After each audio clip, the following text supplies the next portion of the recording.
हम लोग अभी 14th सवाल कर रहे हैं। Explain the salient feature of the Stockholm conference and its importance in India. ठीक है, तो United nation conference on human right जो है, ह्यूमन इन्वायरमेंट, ये हुआ था स्टॉकहोम में। ठीक है, 1972 में, इसीलिए इसका नाम है स्टॉकहोम कॉन्फ्रेंस। ठीक है, ये क्यों किया गया था? तो ये किया गया था कि भाई इंटरनेशनल लेवल पर, ग्लोबल लेवल पर हम इन्वायरमेंट को प्रोटेक्ट कैसे करें, उसके लिए क्या क्या पॉलिसीज होने चाहिए, इसके बारे में ये जो है कॉन्फ्रेंस रखा गया था। ये हिस्ट्री में सबसे पहला जो है ग्लोबल इन्वायरमेंटल कॉन्फ्रेंस था, जो कि स्टॉकहोम में हुआ था। ठीक है, इसका सैलिएंट फीचर आपसे पूछा जा रहा है, तो सैलिएंट फीचर इसका पहला था ये कि ये सबसे पहला ग्लोबल लेवल पर इन्वायरमेंटल ये कॉन्फ्रेंस था। ठीक है, दूसरा इसका सैलिएंट फीचर था कि इसी कॉन्फ्रेंस के अंदर हमने एक स्टॉकहोम डिक्लेरेशन पास करा। ठीक है, सर्वदल के, सभी दलों के सहमति से, जो भी मेंबर थे उसमें। ठीक है, और उनके द्वारा 26 प्रिंसिपल जो है लेड डाउन किया गया। मतलब 26 प्रिंसिपल का मतलब 26 सेक्शंस, किसी एक्ट में होता है ना सेक्शन, तो हमने 26 सेक्शन जो है उसमें इजाद किया, और हर सेक्शन में हमने कुछ ना कुछ प्रोविजन बनाए। ठीक है, तो ये था हमारा सेकंड फीचर। तीसरा था action plan for human environment. हमने एक्शन प्लान बनाया उस कॉन्फ्रेंस में, उस डिक्लेरेशन में हमने 109 रिकमेंडेशन प्राप्त किए। ठीक है, जिसके अंदर सभी अपने अपने सभी स्टेट मेंबर, जो भी देश के मेंबर थे वहां पे, सभी ने अपने अपने सुझाव दिए, अपने अपने रिकमेंडेशन दिए। किसी ने पोल्यूशन कंट्रोल पर जोर दिया, किसी ने इन्वायरमेंटल असेसमेंट पर जोर दिया, किसी ने कहा कि रिसोर्स कंजर्वेशन भी होना चाहिए। ठीक है, किसी ने कहा सस्टेनेबल डेवलपमेंट पे हमें काम करना चाहिए। तो सभी अपनी अपनी तरीके से 109 जो है रिकमेंडेशन दिए थे। तो एक्शन प्लान भी हमने उसी कॉन्फ्रेंस में तैयार किया। ठीक है, तो ये हमारा तीसरा फीचर था। फोर्थ है हमारा एस्टैब्लिशमेंट ऑफ यूएनईपी। इसी कॉन्फ्रेंस के, स्टॉकहोम कॉन्फ्रेंस के बाद हमने यूनाइटेड नेशन एनवायरनमेंट प्रोग्राम को जो है कॉन्स्टिट्यूट किया, क्रिएट किया, जिसका हेडक्वार्टर नैरोबी में है। ठीक है, यूएनईपी का जो हेडक्वार्टर है वो नैरोबी में है, जिसका देश का नाम है केन्या। ठीक है, केन्या में हुआ था ये यूएनईपी का गठन। ठीक है, ये जो हुआ था ये स्टॉकहोम कॉन्फ्रेंस के बाद ही हुआ था, और इसमें भी हम इंटरनेशनल लेवल पर कैसे पॉलिसीज को इम्प्लीमेंट करेंगे, इसके बारे में प्रावधान किया गया था।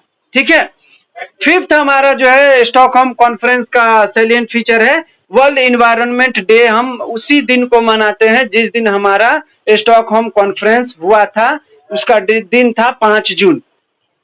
ठीक है, 5 जून 1972 को ये आपका स्टॉकहोम कॉन्फ्रेंस रखा गया था। तो हमने उसी दिन को वर्ल्ड इन्वायरमेंट डे घोषित कर दिया, और हम उसी साल से इन्वायरमेंटल प्रोटेक्शन के लिए, अवेयरनेस के लिए हम वर्ल्ड इन्वायरमेंट डे मनाते आ रहे हैं 5 जून को।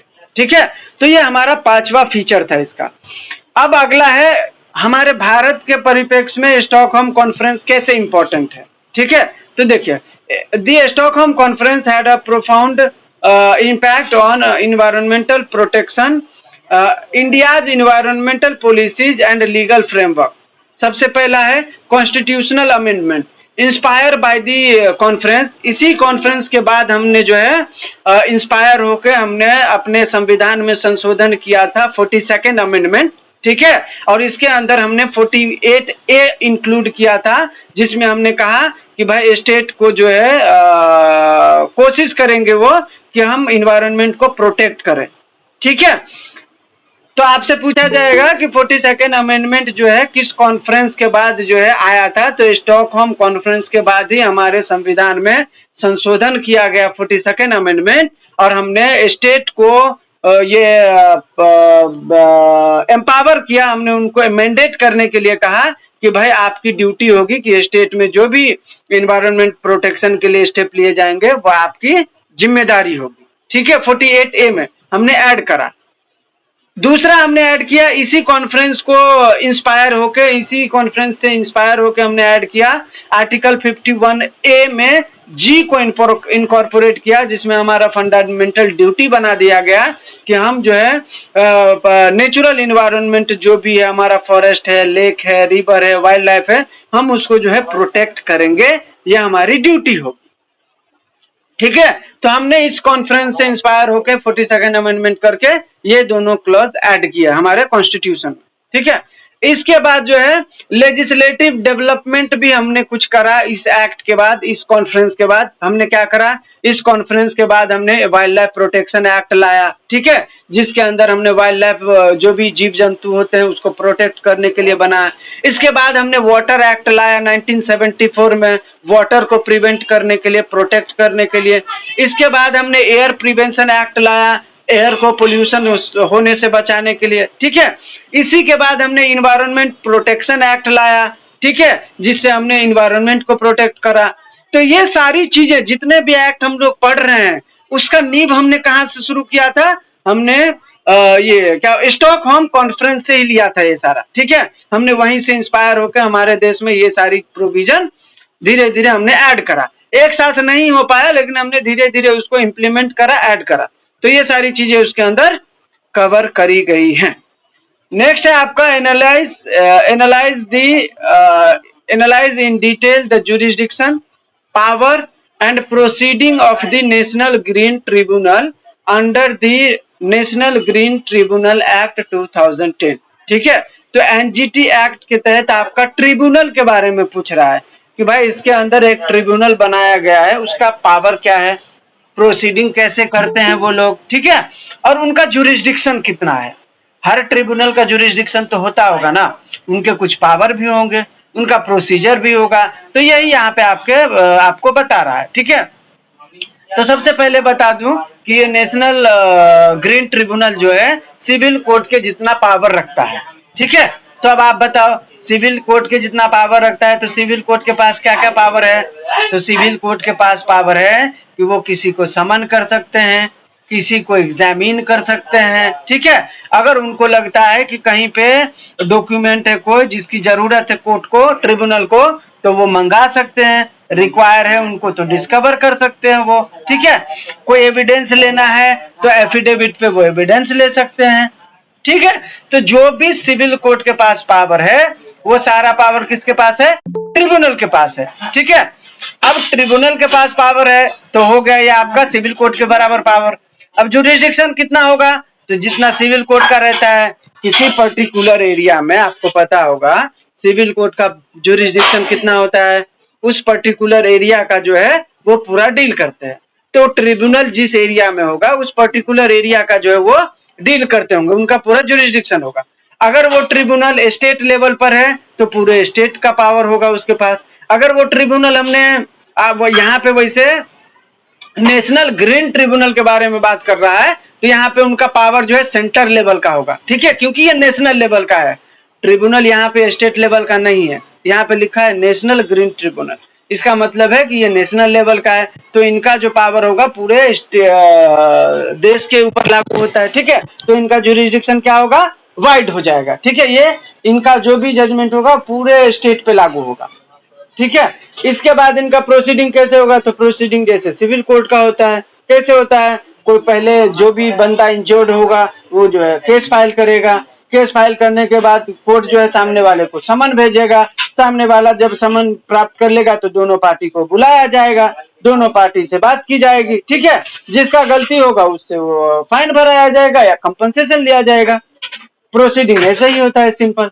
ठीक है, तो आपका जुरिस्डिक्शन, पावर और प्रोसीडिंग हमने नेशनल ग्रीन ट्रिब्यूनल का बता दिया एकदम इजी वे में। ठीक है, नेक्स्ट है आपका explain the process of collection of sample under the air prevention and control of pollution act. ठीक है, तो आपको बता दूं एयर एक्ट में जैसे मान के चलो कोई भी बंदा अपना फैक्ट्री बनाए। ठीक है, आपको पता है कि आपको जो वेस्ट मटेरियल है आपको कंसेंट लेके, अगर लेस हीनियस है, आपका जो भी कचरा निकलता है वो बहुत माइनर है, वो ज्यादा खतरनाक नहीं है, तो आप कंसेंट लेके किसी भी नदी में, जो भी नदी आपको बोला जाएगा उस नदी में आप छोड़ सकते हो। ठीक है। अगर आपने कंसेंट नहीं लिया तो ये अपराध है, पहली बात हमने पहले पढ़ा था। ठीक है।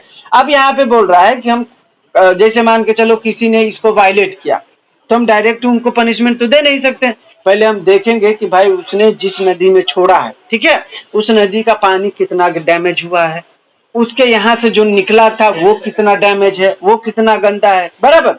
तो हम पहले सैंपल कलेक्ट करते हैं, कहाँ से? फैक्ट्री से, जहां से वो रिसाव हो रहा है, जहां से वो निकल रहा था, ठीक है, कि वो कितना खतरनाक है। इसके बाद वो जिस पानी में गया, जिस नदी में गया, ठीक है, उस नदी में जो है कितना वो डैमेज कर चुका है, ठीक है। तो हम सैंपल कलेक्ट करेंगे। तो यहाँ पे पूछ रहा है कि हम सैंपल कैसे कलेक्ट करेंगे, उसका प्रोसीजर बताइए, ठीक है। तो सबसे पहले देखिए क्या होता है प्रोसीजर से, यहाँ पे दिया है कि सेक्शन 26 में स्टेट पोल्यूशन कंट्रोल बोर्ड जो है ये प्रोसेस करेगा। कौन करेगा? स्टेट पोल्यूशन कंट्रोल बोर्ड करेगा।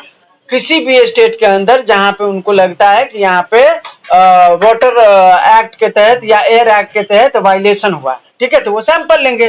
तो सैंपल कौन लेगा? सबसे पहली बात, सैंपल लेगा स्टेट पोल्यूशन कंट्रोल बोर्ड, ठीक है। उनके जो भी ऑफिसर रहेंगे वो जाके सैंपल कलेक्ट करेंगे।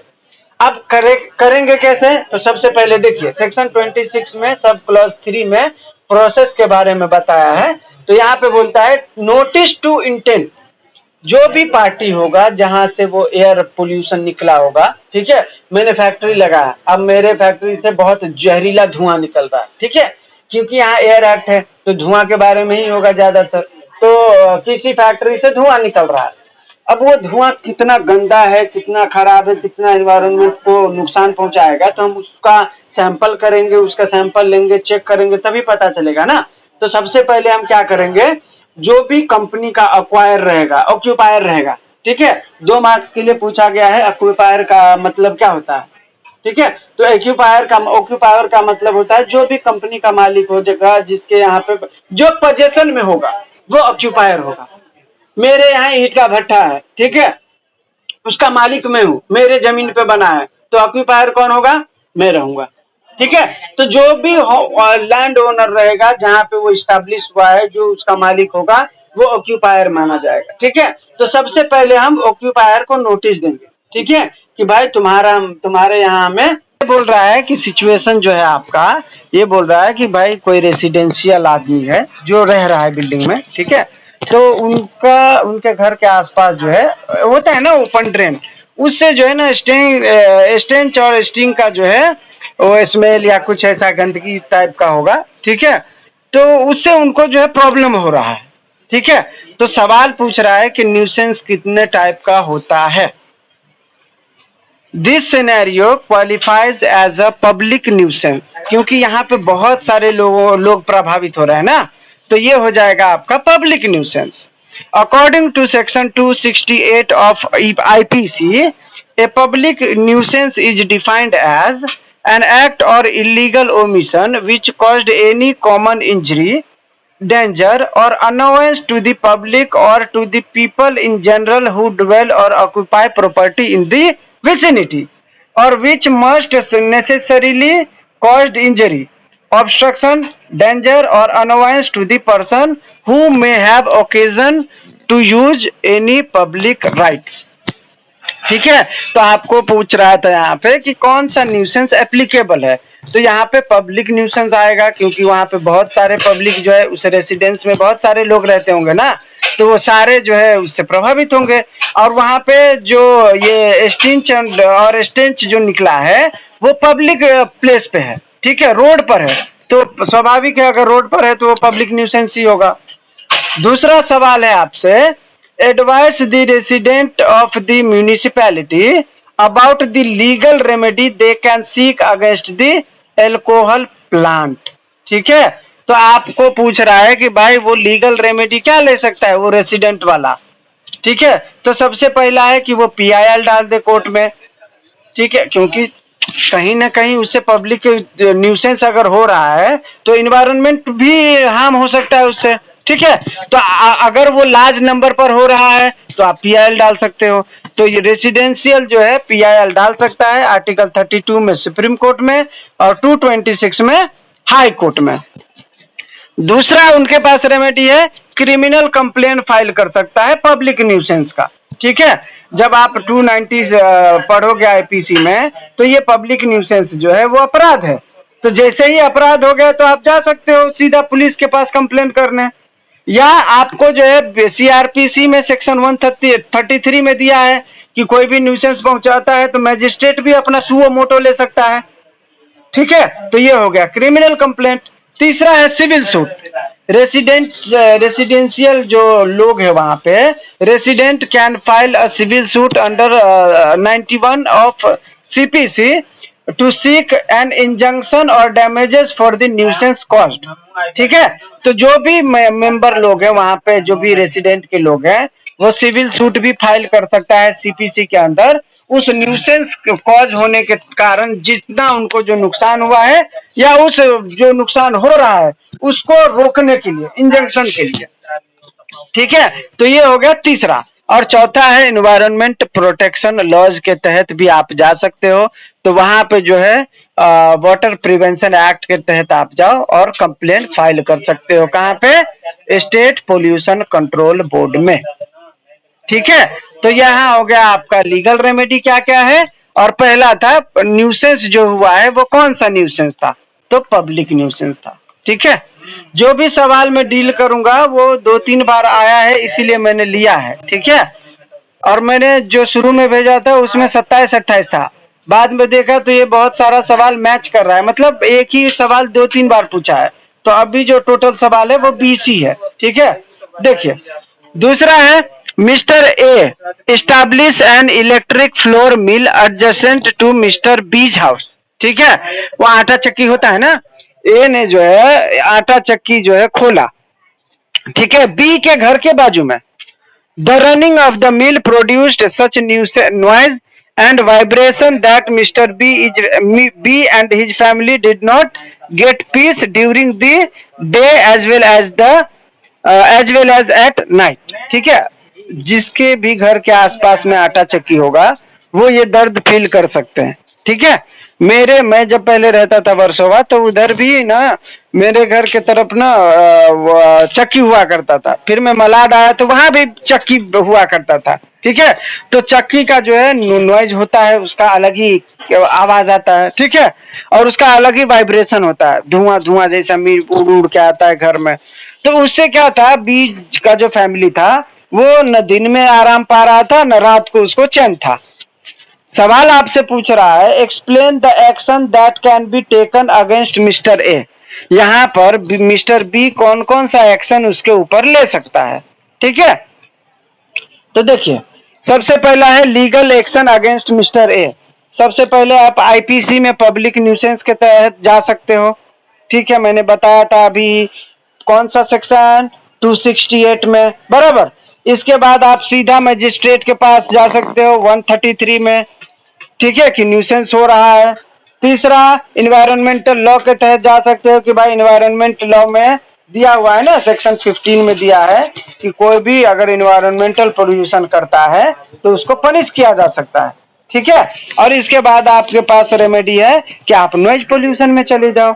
नॉइज पोल्यूशन में भी आप जा सकते हो क्योंकि आपका वहां पे नॉइज पोल्यूशन भी हो रहा है। ठीक है, तो ये 4 रेमेडी आप यहाँ पे ले सकते हो।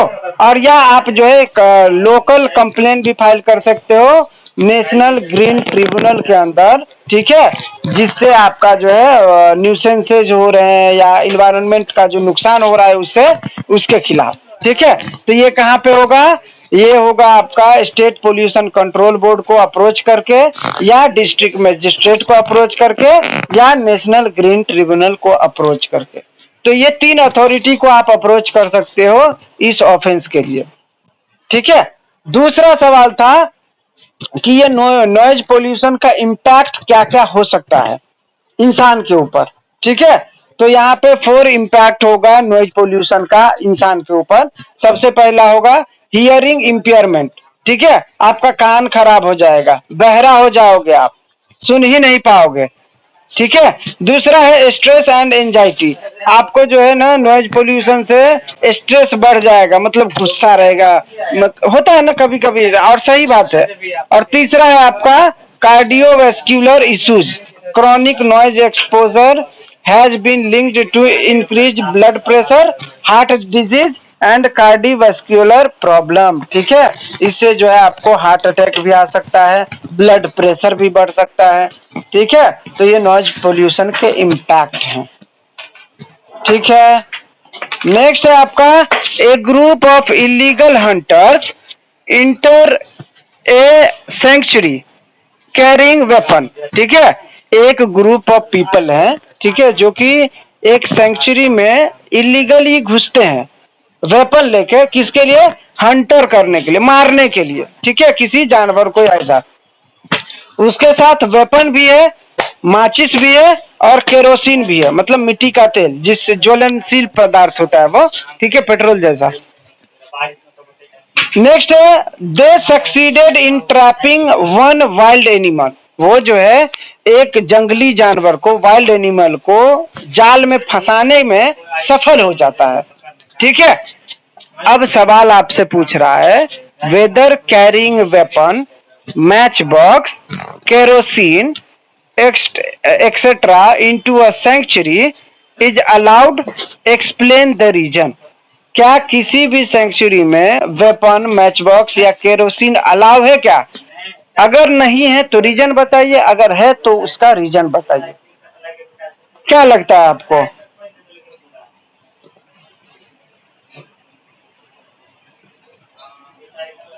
नहीं अलाउ होगा ना, सेंचुरी या नेशनल पार्क जो है वो प्रोहिबिटेड होता है। ठीक है, वहां पे वाइल्ड लाइफ प्रोटेक्शन के लिए बहुत सारे वो मापदंड किए जाते हैं। ठीक है, तो नो, ये अलाउ नहीं है कि आप जो है वेपन लेके जाओ, केरोसिन लेके जाओ या माचिस लेके जाओ।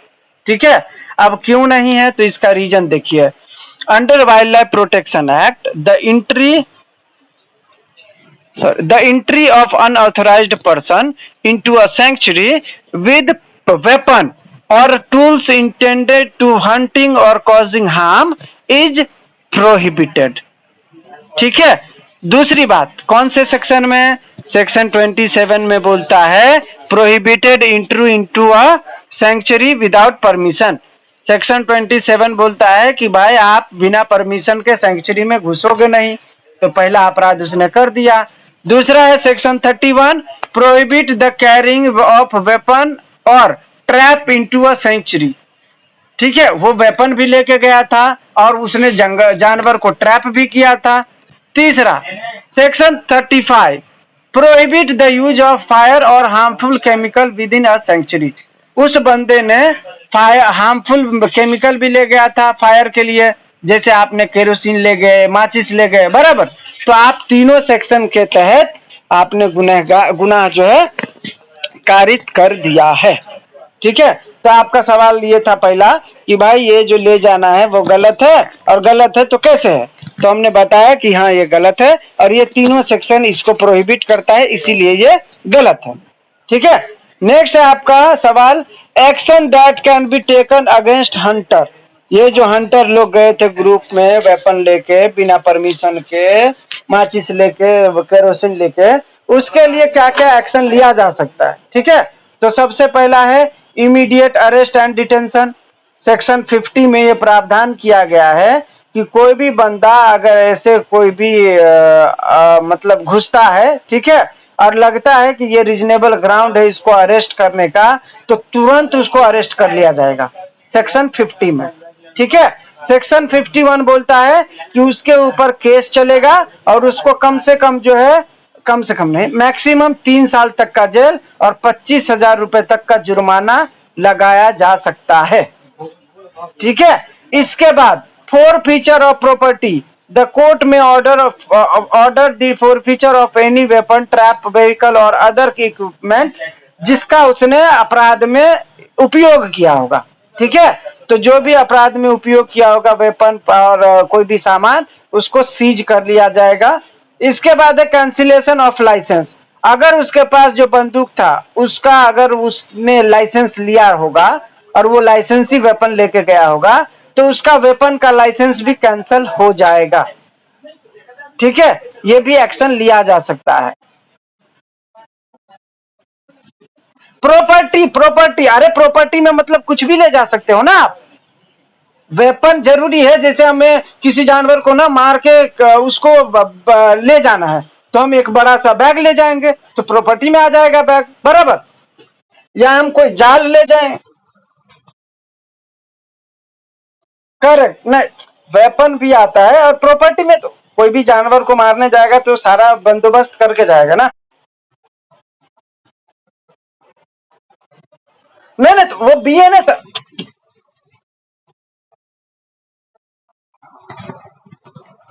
हाँ, और नहीं देखो, आप जो बीएनएस की बात कर रहे हो ना वो सही है, लेकिन बीएनएस में जब आप पढ़ोगे तो वहां पे बताया है, ठीक है, कंडीशन। यहाँ पे क्या बताया, यहाँ पे भी बताया, देखिए, the court may order the forfeiture of any weapon, trap, vehicle और अदर इक्विपमेंट, ठीक है। तो यहाँ पे जो प्रॉपर्टी का संदर्भ में है आपको एक्सप्लेन कर दिया है कि यही सब प्रॉपर्टी में आएगा, ठीक है।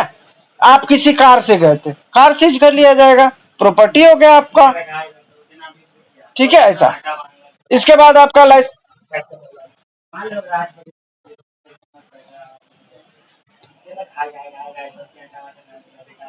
किसके केस में, काला हिरन वाले में? अरे उसका तो उसने वो अपने स्टाफ पे ढकेल दिया ना मामला, कि मैंने तो किया ही नहीं था, ऐसा वैसा, पता नहीं उसका क्या हुआ, बड़े आदमी का यार उसका छो मत। ऐसे सिर्फ कॉन्स्टिट्यूशन में है इक्वलिटी बिफोर लॉ, ठीक है।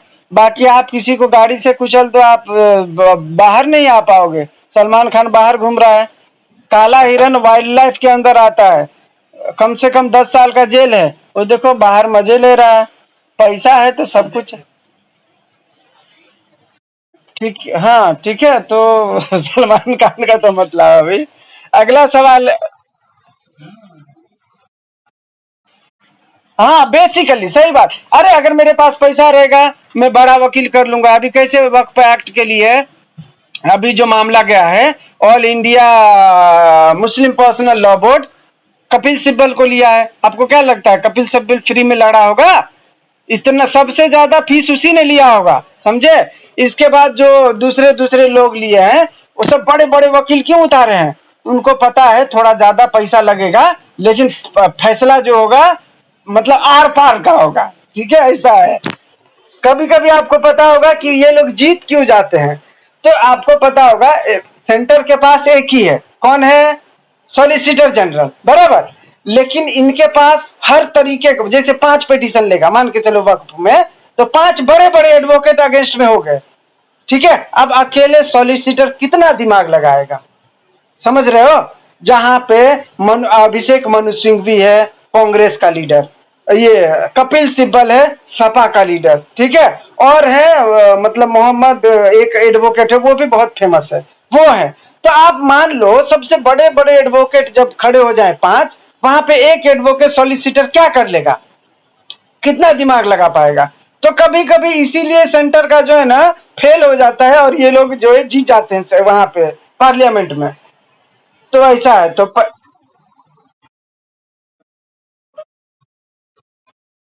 Correct correct. अब नहीं, मैं तो बोलता हूँ यार हर स्टेट को ना अपना अपना वकील उतार देना चाहिए डिफेंस में, ठीक है। कि भाई मैं इस, जैसे अभी 5 वक्फ में दिया है परमिशन कि 5 जो है स्टेट से आ सकता है, तो एक में ये भी जाएगा ना आपका पश्चिम, ये था ना बोहरा समाज का, उसमें है अपना कौन, हरीश हरीश साल्वे, वो जाएगा स्टेट के ये सेंटर के साथ, मजा आएगा। ये 15 तारीख को जो होगा ना उसमें हरीश साल्वे भी रहेगा स्टेट के तरफ से, ठीक है। फिर हरी ये जैन रहेगा, हरिशंकर जैन, ठीक है, वो भी रहेगा वक्फ वाला जो 15 तारीख को होगा। बोला है ना कि 5 जो है, 5 मई वाला गया ना।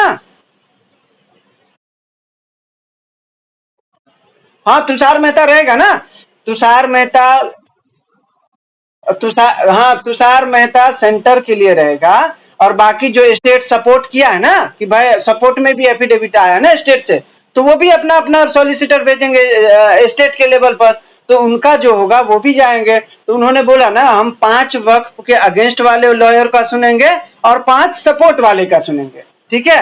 तो उसमें बड़े बड़े एडवोकेट इस बार रहेगा सेंटर का भी हेल्प में, ऐसा, ठीक है। चलिए सॉरी, आगे बढ़ते हैं। अगला सवाल है, certain pipeline in the Hindustan chemical production unit burst, ठीक है, फट गया।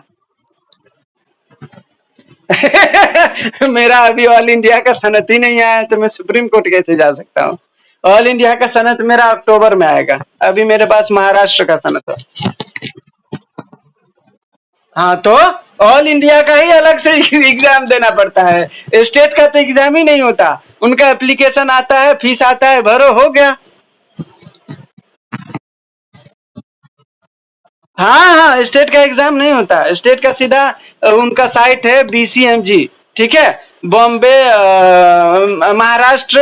हाँ हाँ, bar council Maharashtra and Goa, bar council of, ऐसा ऐसा है फुल फॉर्म, मुझे याद नहीं है, BCMG बोलते हैं उसको।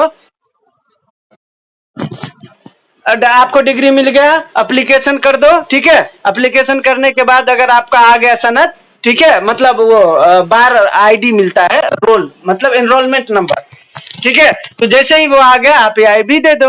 AIB दे दोगे ना, जैसे स्टेट के आने के बाद अगर AIB देते हो तो आपका बहुत फायदा रहता है। अभी क्या किया है सुप्रीम कोर्ट ने, स्टेट का नहीं भी दोगे ना तो AIB दे सकते हो, तो आपके AIB पे एनरोलमेंट नंबर रहेगा ही नहीं, तो फायदा नहीं है, ठीक है। बस आपका ये रहेगा कि आपने पास करा है।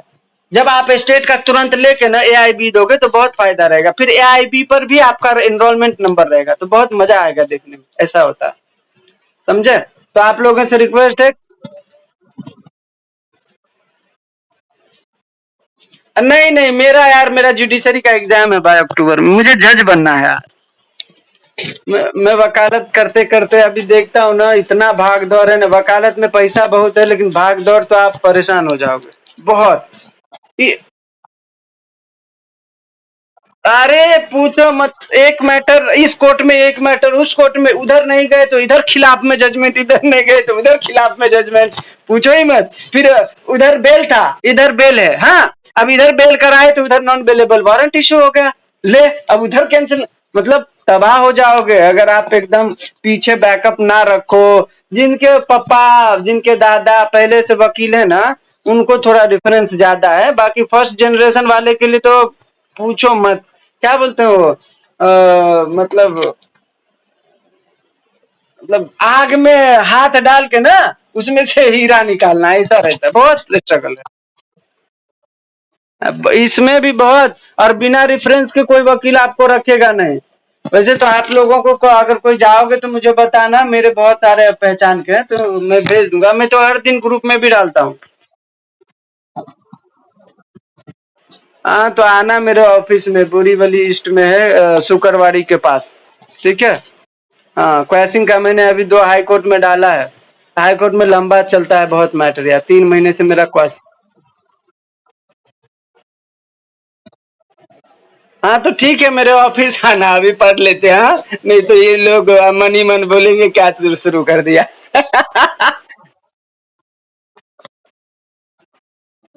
ठीक है, ठीक है। हाँ चलो, देखिए फोर्थ सवाल है, ये बोल रहा है कि certain pipeline in Hindustan chemical production unit burst open at midnight, ठीक है। ये हिंदुस्तान केमिकल प्रोडक्शन का जो है एक कंपनी है, उसका एक यूनिट जो है बर्स्ट हो जाता है, ठीक है, रात में, because of which hazardous chemical leaked out causing great damage to the people residing in the area। ये केस मेरे हिसाब से रेलैंड वर्सेस फ्लेचर का भी केस था, ठीक है।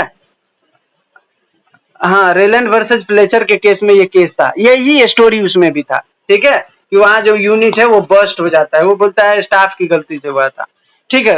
बाय द वे, सवाल पूछ रहा है आपसे, does the principle of absolute liability apply to the above problem, explain, ठीक है। तो यहां पे बोल रहा है yes, the principle of absolute liability applies to the situation where hazardous chemical leaked from the pipeline in the Hindustan chemical production unit causing significant harm to the nearby resident।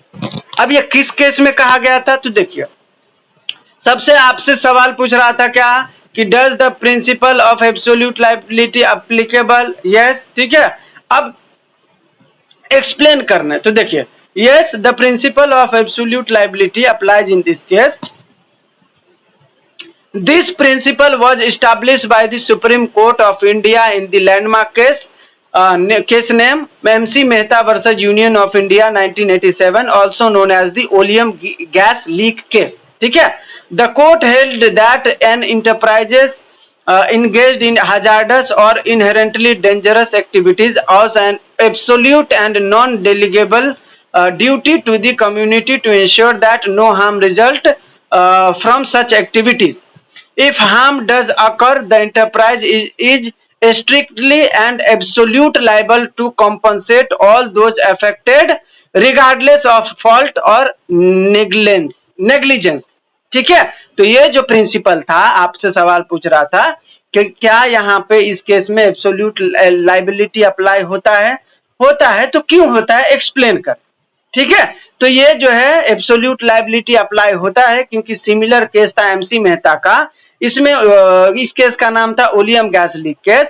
इसमें supreme court ने कहा था कि किसी भी authority, कोई भी enterprises है, ठीक है, अगर वो किसी हजार्डस या डेंजरस एक्टिविटी को में इंगेज है, ठीक है, और उसके तरफ से कोई ऐसा दुर्घटना होता है जिससे पब्लिक एट लार्ज जो है उससे इफेक्ट होता है, ठीक है, तो वो जो है एब्सोल्युटली लाइबल होगा उन सभी लोगों को कंपनसेट करने के लिए जो उससे इफेक्ट होंगे. ठीक है, वो ये नहीं बोलेंगे कि ये बाय फॉल्ट हो गया या गलती से हो गया या किसी स्टाफ के वजह से हो गया, ऐसा आप नहीं बोल सकते. ठीक है, आपको एब्सोल्युटली लाइबल ठहराया जाएगा उस पर्टिकुलर ऑफेंस के लिए और जितने भी लोग उससे अफेक्टेड होंगे आपको सबको कंपनसेट करना पड़ेगा. यही है एब्सोल्यूट लाइबिलिटी. ठीक है, अब दूसरा सवाल पूछ रहा था, write the landmark judgement for the above problem. ठीक है, तो यही है एमसी मेहता का केस है जिसमें पीएन भगवती ने कहा था कि भाई यहाँ पे जो है एब्सोल्यूट लाइबिलिटी अप्लाई होगा और जो भी हैजार्डस एक्टिविटी के कारण जो पब्लिक एट लार्ज जो है इफेक्ट हुआ है आपको उसको कॉम्पनसेट करना पड़ेगा इररिस्पेक्टिव ऑफ कि आपने गलती से करा है, बाय निग्लिजेंट हुआ है या जो है बाय फॉल्ट हुआ है, भरना आपको पड़ेगा. समझ में आया? ये 2-3 बार सवाल पूछा गया है तो ये याद रखना सवाल. अगला सवाल है, the municipal body of town which is known as ABC. ठीक है, उनका नाम है. And the town council have failed to build a proper sewer and drainage system for a housing society. ठीक है, म्यूनिसिपल बॉडी है किसी टाउन का जिसका नाम है एबीसी. ठीक है, एंड द टाउन काउंसिल, जो भी टाउन काउंसिल था वो जो है फेल हो जाता है सीवर और ड्रेनेज सिस्टम को प्रॉपर बनाने में. कहां पे? किसी हाउसिंग सोसाइटी में. ठीक है, this has led to accumulation of filth and human excrement causing an unhealthy environment for the resident. ठीक है, वो ड्रेनेज सिस्टम जो है प्रॉपर नहीं बनाया जिसके कारण जो है वहां पे मतलब इन अनहेल्दी इन्वायरमेंट का जो है प्रॉब्लम क्रिएट हो गया. ठीक है, वहां पे मतलब दुर्गंध या कुछ ऐसे वेस्ट मटेरियल सब बाहर आ गए होंगे. ठीक है, ऐसा. How can the resident use the provision of IPC and CrPC for the legal redressal. ठीक है, तो मैंने आपको बताया था आईपीसी में 268 है जिसमें आप जा सकते हो पब्लिक न्यूसेंस के लिए. ठीक है, सेक्शन 290 में उसके ऊपर पेनल्टी लगाया जा सकता है. ठीक है, इसके बाद सीआरपीसी में क्या था? सेक्शन 133 जिसमें मैजिस्ट्रेट उसका जो है संज्ञान ले सकता है. ठीक है, और 188 में कोई अगर मैजिस्ट्रेट का ऑर्डर फुलफिल नहीं करता है, फॉलो नहीं करता है तो उसके ऊपर पेनल्टी लगाया जा सकता है. ठीक है, तो लीगल रेमेडी आपका आईपीसी में है सेक्शन 268 में, जहां पे बोलता है कि भाई पब्लिक न्यूसेंस करोगे तो ये अपराध है. इसके बाद आप 290 में उसके लिए पनिशमेंट का प्रावधान है. ठीक है, इसके बाद सेक्शन 133 सीआरपीसी में मैजिस्ट्रेट को पावर दिया है कि भाई कोई ऑर्डर पास कर सकते हो न्यूसेंस को रोकने के लिए. अगर न्यूसेंस नहीं रुकता है तो उसके ऊपर आप जो है एक्शन ले लो 188 में. ठीक है, इसके बाद हाँ बोलिए ना.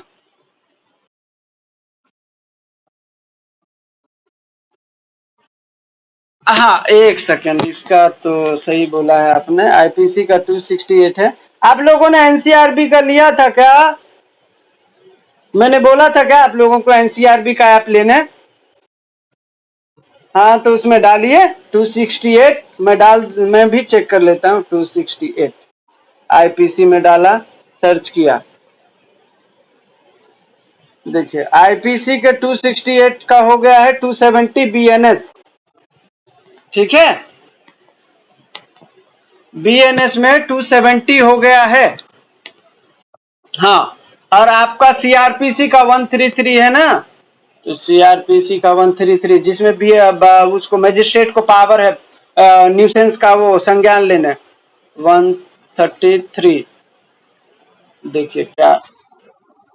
नहीं नहीं नहीं नहीं, कोई जरूरी नहीं है। आप सिर्फ प्रोविजन लिखो कि बीएनएस में पब्लिक न्यूसेंस को जो है अपराध घोषित किया गया है। ठीक है, उसके लिए पेनल्टी लगाए गए हैं, 2000 तक का फाइन भरा जा सकता है। फिर आप बोलो कि बीएनएसएस में इसके लिए मजिस्ट्रेट को पावर दिया गया है कि वो संज्ञान में ले सकता है। ठीक है, उनके पास पावर है कि अगर कोई उसके ऑर्डर को फॉलो नहीं करता है तो उनको उनके ऊपर पनिशमेंट प्रिस्क्राइब करे, इंपोज करे। बस, आपको सेक्शन की जरूरत बिल्कुल नहीं है। ठीक है, ये याद रखना, आपसे सेक्शन का कोई भी मतलब पूछा नहीं जाएगा। ठीक है, आपको सिर्फ प्रोविजन याद रखना है कि आईपीसी में उसको डिफाइन किया गया है और उसके लिए पनिशमेंट है। और बीएनएस में मजिस्ट्रेट को पावर है कि वो अपने से स्वतः संज्ञान ले सकता है कहीं पे पब्लिक न्यूसेंस होता है तो, और वो ऑर्डर पास कर सकते हैं। अगर वो ऑर्डर फुलफिल नहीं करता है वो, तो उसके ऊपर पनिशमेंट भी प्रिस्क्राइब कर सकते हैं सीआरपीसी के अंदर, बीएनएसएस के अंदर। ठीक है,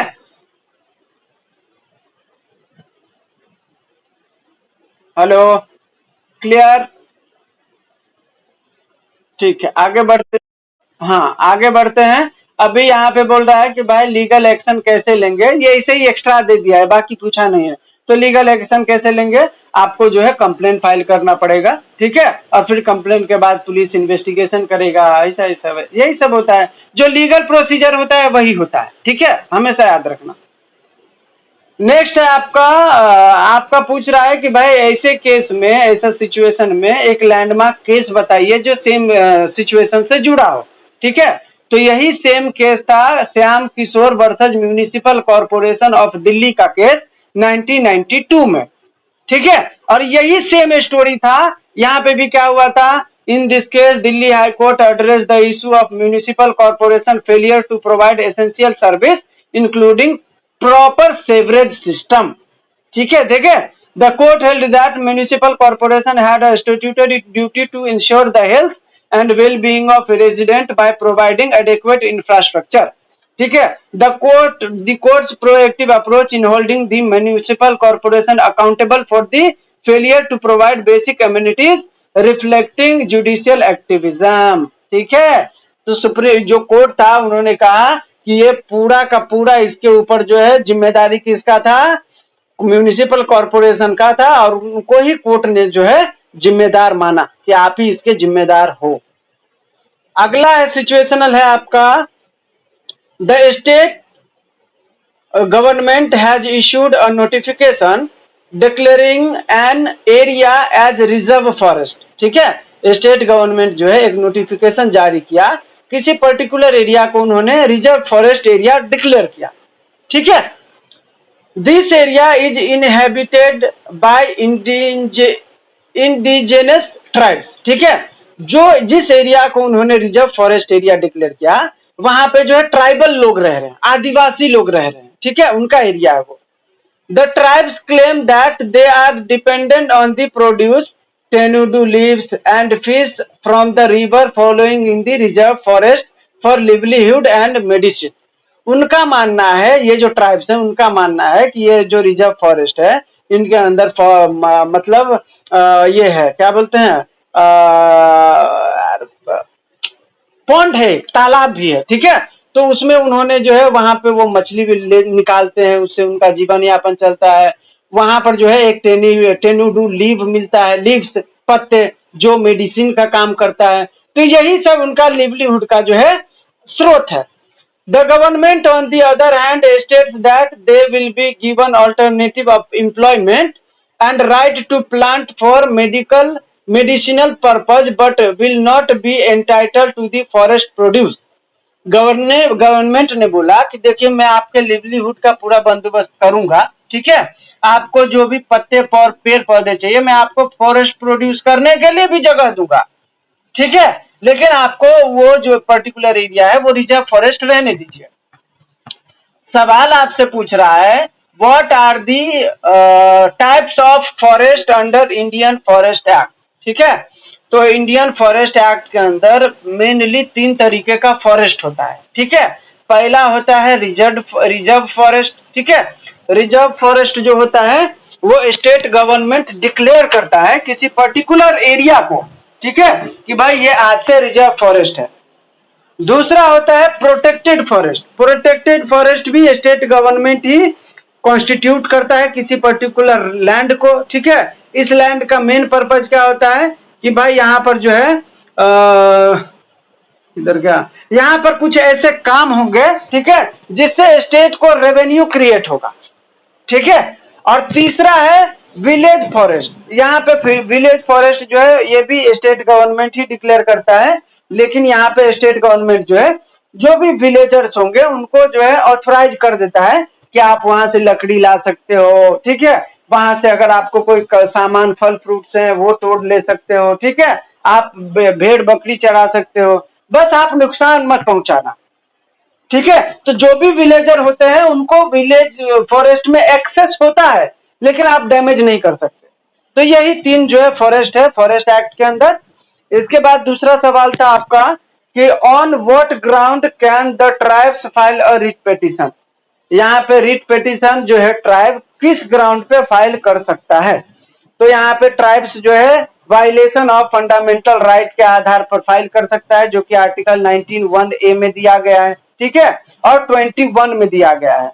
राइट 21 में लिवलीहुड, आर्टिकल 21 में क्या है, right to life and liberty, ठीक है। आर्टिकल 19(1)(a)(g) में क्या है, वहां पे दिया हुआ है कि लिवलीहुड के लिए आप एक्सेस कर सकते हो, ठीक है। इसके बाद है non recognition of forest right. Tribal लोगों के लिए ना SC/ST एक्ट बनाया गया है, ठीक है, उसके अंदर जो है ना शेड्यूल ट्राइब को जो है ना फॉरेस्ट एक्ट के अंदर अलग से प्रोविजन है कि उनको जो है रिकॉग्नाइज किया जाएगा, ठीक है, उनके अधिकारों का हनन नहीं होगा, ठीक है। तो यहाँ पे तो उनका अधिकार का हनन हो रहा है, उनको नॉन रिकॉग्नाइज किया जा रहा है, तो आप इसके आधार पर भी रिट फाइल कर सकते हो, ठीक है। तीसरा है failure to follow the due process. पहले आपको जो है शेड्यूल ट्राइब को बताना चाहिए, नोटिस देना चाहिए, ठीक है, फिर आपको उनको जो है एप्रोप्रिएट जगह देना चाहिए, जितने भी उनको जरूरत होता है वो सारी मटेरियल आपको वहां देना चाहिए, ठीक है, फिर आपको वहां के लोगों को शिफ्ट करना चाहिए, पूरा प्रोसीजर होता है ना। आप अचानक से एक नोटिस चिपका के और बोलोगे खाली करो दूसरे दिन, कैसे करेगा, ठीक है। तो आप इस ग्राउंड पे भी जा सकते हो कि भाई उन्होंने ड्यू प्रोसेस को जो है फॉलो नहीं किया है। तो ये सब जो है ग्राउंड से जिसके आधार पर आप जो है वो ट्राइब्स लोग रिट पिटीशन फाइल कर सकते हैं। अगला सवाल है the state government set up thermal power project to meet the electricity requirement of the city. State government जो है थर्मल पावर प्रोजेक्ट जो है लॉन्च किया है इलेक्ट्रिसिटी रिक्वायरमेंट को जो है फुलफिल करने के लिए स्टेट के अंदर, ठीक है, सेटअप किया है। During the environmental impact assessment it was reported that the S content of the air will increase, ठीक है, but with in the scientifically prescribed standard the village where the thermal power plant was set up would get subsidized electricity. After a few years, the cotton crop yield dropped as the soil quality was unfit for growing cotton. Explain the concept of sustainable development. ये देखो मतलब कहानी कुछ और बता दिया है और सवाल पूछा है सस्टेनेबल डेवलपमेंट क्या होता है, ठीक है। तो देखो और सवाल दूसरा भी कुछ और पूछा है, कहानी कुछ और है सवाल कुछ और है। देखो सवाल पूछ रहा है कि भाई सस्टेनेबल डेवलपमेंट का कॉन्सेप्ट क्या है। सस्टेनेबल डेवलपमेंट का मतलब होता है कि आज आपके पास जो भी सोर्सेज हैं, नेचुरल रिसोर्सेज, आप उनको उसी हिसाब से यूज करो ताकि आपके फ्यूचर जनरेशन को आप उनको गिफ्ट के तौर पर दे पाओ। Example for petrol, diesel, kerosene, ये सब हमारे पास, कोयला, ये सब हमारे पास लिमिटेड है, ठीक है। एक ना एक दिन वो खत्म होना ही है, वो बनता नहीं है जो बार बार बनता जाएगा, हम उनको देते जाएंगे, नहीं, उनका जो है भंडार जो है वो लिमिटेड है। तो अगर हम आज उनका खपत कम न करें तो कल को वो खत्म होगा तो हमारे नेक्स्ट जनरेशन को मिलेगा क्या? नहीं मिलेगा। तो सस्टेनेबल डेवलपमेंट यही कहता है कि आज आप इतने होशियारी से यूज करो उन चीजों को, ठीक है, वेस्ट ना करो, ताकि आपके आने वाले जनरेशन को भी वो चीजें मिले, नसीब हो, ठीक है। ऐसा नहीं हो कि उनको पता ही न चले, उनको उस जमाने में पता चले कि पेट्रोल भी कुछ होता था, डीजल भी कुछ होता था, ऐसा न लगे, ठीक है। तो ये है सस्टेनेबल डेवलपमेंट। और दूसरा पूछ रहा है कि भाई इन्वायरमेंटल इम्पैक्ट असेसमेंट के जो है प्रोसेस क्या है इंडिया में, ठीक है, आपसे ये पूछ रहा है। तो सबसे पहला प्रोसेस है स्क्रीनिंग का, ठीक है, दूसरा है फिर स्कोपिंग का, तीसरा है बेसलाइन डेटा कलेक्शन, इसके बाद जो है इवैल्यूएशन होगा, ठीक है, फिर जो है मीजर्स अपनाए जाएंगे कि उसको कम कैसे किया जाए, ठीक है, इन्वायरमेंट इम्पैक्ट असेसमेंट को कम किया कैसे किया जाए, ठीक है, फिर पब्लिक कंसल्टेशन होगा, ठीक है, इसके बाद जो है मैनेजमेंट प्लान बनाया जाएगा, फिर इसके बाद डिसीजन मेकिंग होगा और फिर पोस्ट डिसीजन मॉनिटरिंग किया जाएगा, ठीक है। तो ये है आपका सवाल। अभी कितना हुआ? 10:33। अभी 8 सवाल, 12 सवाल और है यार, आज वैसे भी कंप्लीट नहीं होगा लग रहा है, ठीक है। हाँ, कल रखूं 10 से 1, बोलो दबा के रखते हैं कल, ठीक है ना। कल ये हमारा सिचुएशनल 8 से ना पूरा कवर कर लेंगे और हम लोग कुछ शॉर्ट नोट्स। हाँ हाँ, तो हाँ चलेगा। तो मैंने ये जो 16 लिया है ना, जो बार बार पूछा गया है ना, मैंने वही लिया है। हर साल का एक एक सवाल लेके कोई मतलब नहीं है ना, जो बार बार पूछा है वो लो तो ज्यादा इंपॉर्टेंट है, इसलिए।